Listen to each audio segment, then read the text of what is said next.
Hello everyone, welcome back to shape up your life. अपनी पूरी उम्र हम ऐसी बहुत सी चीज़ें कर नहीं पाते जो हम दिल से करना चाहते हैं, और वो भी एक बहुत ही सिली से रीज़न की वजह से, क्योंकि यही वो रीज़न है जो कभी हमारी पर्सनालिटी को डेवलप होने ही नहीं देता। बिल्कुल सही समझे आप। मैं लैक ऑफ कॉन्फिडेंस की ही बात कर रही हूँ। क्यों होता है ऐसा कि कुछ लोग बहुत ज़्यादा कॉन्फिडेंट और कुछ लाइफ टाइम अंडर कॉन्फिडेंट ही रहते हैं? इसके पीछे कई रीजंस हो सकते हैं। किसी भी पर्सन में कॉन्फिडेंस की कमी का सबसे बड़ा रीज़न जो मैं मानती हूँ वो है इन्वायरमेंट ऑफ द फैमिली। बचपन से ही जिन बच्चों को हर वक्त करेक्ट करने की कोशिश की जाती है, वो बच्चे बड़े होने के बाद भी तब तक अंडर कॉन्फिडेंट ही रहते हैं जब तक वो खुद अपनी इस कमी को समझ के इसे ठीक करने की कोशिश नहीं करते। चलिए इसी चीज़ को थोड़ा सा डिटेल में समझ, ताकि अगर कहीं जाने अनजाने आप अपने बच्चों के साथ वो चीज़ कर रहे हैं तो आप खुद को थोड़ा सा रोक सकें। कई बार कुछ पेरेंट्स अपने बच्चों को लेकर बहुत ज़्यादा प्रोटेक्टिव होते हैं और वो चाहते हैं कि उनके बच्चे हमेशा सब कुछ सही और परफेक्ट ही करें। इसीलिए उनकी हर बात में कमी निकाल निकाल के हर वक्त उन्हें करेक्ट करने में लगे रहते हैं। उनकी हर मिस्टेक पे उन्हें इतना ज़्यादा सुनाया जाता है कि धीरे धीरे बच्चा डीमोटिवेट होने लगता है और उसे यकीन होने लगता है कि वो ना तो सही से बात कर सकता है और ना ही अपनी पूरी लाइफ कुछ सही कर सकता है। बाहर आपके बच्चे को कैसे लोग मिलेंगे ये तो आपको भी नहीं पता, बट एटलीस्ट घर का इन्वायरमेंट तो ऐसा होना चाहिए जिसमें इतनी फ्रीडम हो कि उससे कुछ गलत हो भी जाए तो वो बेझिझक आपके साथ सब कुछ शेयर कर सके। जिन घरों में बच्चों को क्रिटिसिज्म की बजाय एप्रिसिएशन ज़्यादा मिलता है, वो बच्चे हर फील्ड में फुली कॉन्फिडेंट रहते हैं। खैर ये तो थी बच्चों की बात, लेकिन मेरी और आपकी एज के लोग भी अगर लैक ऑफ कॉन्फिडेंस जैसी चीज़ फेस करते हैं तो क्यों? चलिए, हो सकता है कि हमें भी बचपन में वैसा ही नैरो इन्वायरमेंट मिला हो और उसके ब्लूप्रिंट्स अभी तक हमारा पीछा नहीं छोड़ रहे, और बिना उस पे काम किए ये पॉसिबल होगा भी नहीं। इस एज में आने के बाद भी अगर कॉन्फिडेंस की कमी लग रही है तो बहुत ही क्लियर है कि आप डिफरेंट टाइप्स ऑफ फियर्स में जी रहे हैं। इस उम्र में ज़्यादातर फियर अपनी इमेज को लेकर ही होता है। कुछ ऐसा ना कर दूं, कुछ ऐसा ना बोल दूं जिससे मेरी इंसल्ट हो जाए, कहीं लोग मेरा मजाक ना बनाएं, और तो और ये भी फिक्र रहती है कि मेरे पीछे से लोग मेरे बारे में कुछ गलत ना बोल दें। अगर आप थोड़ा सा सोचेंगे तो शायद रियलाइज़ भी करेंगे कि ये कितनी सिली थिंग्स हैं कि आप अपना पॉइंट पुट करने से पहले, अपनी फीलिंग्स को एक्सप्रेस करने से पहले ये सोचते हैं कि लोग क्या सोचते हैं। तो सबसे पहले तो ये सोचना बंद कीजिए कि आपकी कौन सी बात पे किस तरह से लोग आपका मजाक बनाएंगे। जिसका जो काम है वो काम वो हर हाल में ही करेगा। आप कुछ भी नहीं बोलेंगे तो वो आपकी चुप्पी का भी मजाक बनाएगा।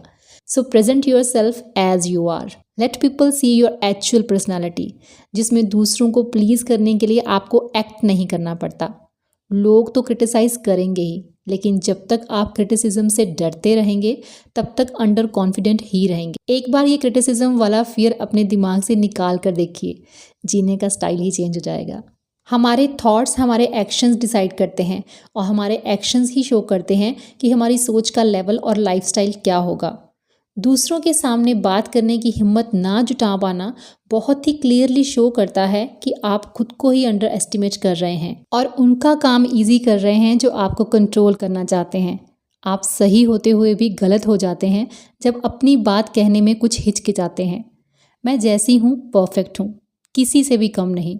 खुद को हमेशा ये चीज़ रिमाइंड करवाते रहने से आप उन लोगों से भी कॉन्फिडेंटली बात करने लगेंगे जिन्हें आप खुद से ज़्यादा इंटेलिजेंट समझते हैं।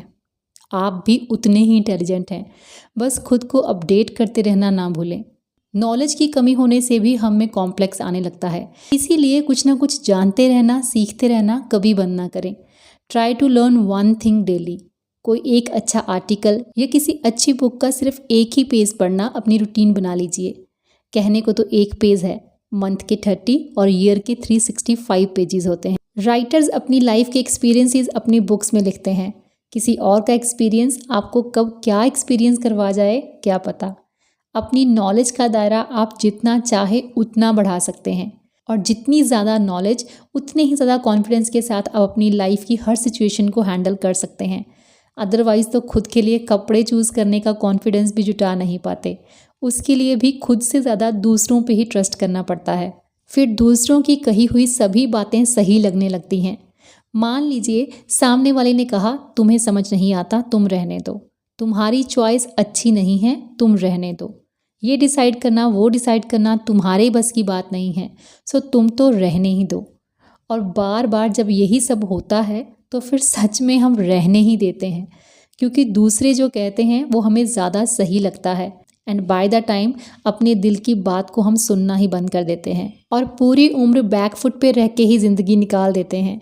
अपने कॉन्फिडेंस को बूस्ट करने के लिए सबसे पहले अपने फियर को जानना होगा, पहचानना होगा कि कौन सी चीज़ लोगों के बीच जाके बात करने से हमें रोकती है।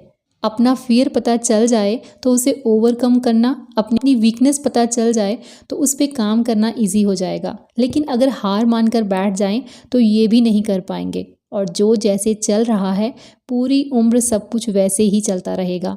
आपके स्टेटस, आपकी ब्यूटी से ज़्यादा आपके थॉट्स मैटर करते हैं। सोच अच्छी है, वर्ड्स पोलाइट हैं, कभी किसी को किसी भी तरह से लेट डाउन करने का ख्याल मन में आता ही नहीं तो आपसे परफेक्ट कोई नहीं। तो फिर डर किस बात का? आइए फ्रंट फुट पे and be a boss of your life. कभी किसी पर्सन को, किसी सिचुएशन, यहाँ तक अपनी एज को भी अपनी खुशियों के आगे आने नहीं देना। और अगर एज की ही बात करें तो हेल्थ इश्यूज तो आजकल 20+ को भी स्टार्ट हो जाते हैं या फिर 70+ वाले भी एक्टिव घूमते हैं। स्ट्रॉन्ग होने का अंदाज़ा एज से नहीं, अपनी थॉट्स और अपने कॉन्फिडेंस से लगाइए। बहुत बार सुना होगा age is just a number.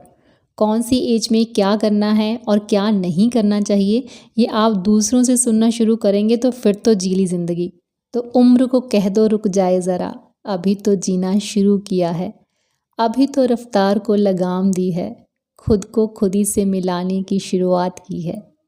दिल में तभी जो बात थी कहने की हिम्मत जुटाने लगे हम, सुन लो ज़रा अब रुक के ज़िंदगी, फसाना अपना सुनाने लगे हम। पहले पेरेंट्स से, फिर हस्बैंड से और फिर बच्चों से डर के ही पूरी उम्र निकाल देनी है या गलत को गलत और सही को सही कहने का हौसला भी जुटाना है? फैसला आप करेंगी। कॉन्फिडेंट बने रहने की कोई मेडिसिन नहीं होती, अगर होती तो दुनिया में सभी कॉन्फिडेंट ही होते, बट अफसोस कि ये मार्केट में मिलने वाली चीज़ ही नहीं। फेलियर और क्रिटिसिज्म भी बहुत कुछ सिखाता है, सो इन चीज़ों को भी पॉजिटिव ही लीजिए। जो लोग आपका जोक बनाकर आपकी कॉन्फिडेंस को ब्रेक करने की कोशिश करते हैं उनकी तरफ देखिए और शुक्र कीजिए उस नेचर का कि उसने आपको उनके जैसा नहीं बनाया। देखिए खुद को, क्या कमी है आप में? कुछ भी तो नहीं, बस एक छोटा सा फियर है जो गुमनाम बने रहने पे मजबूर करता है। यही वो फियर है जिसकी वजह से अच्छी अच्छी अपॉर्चुनिटीज़ भी हमारे हाथों से निकल जाती हैं। जब पता है तो फिर डर किस बात का? आज ही इसे निकाल बाहर करना है और आज के आज वो करना है जिसे करने की हिम्मत बहुत दिनों से जुटा रहे थे, क्योंकि अब पीछे नहीं आगे चलना है। क्या अपने फियर को ओवरकम करके कुछ % सेल्फ कॉन्फिडेंस ला पाए? बताना नहीं भूलिएगा। मैं मिलती हूँ आपसे नेक्स्ट वीडियो में। Till then bye bye, take care and stay healthy.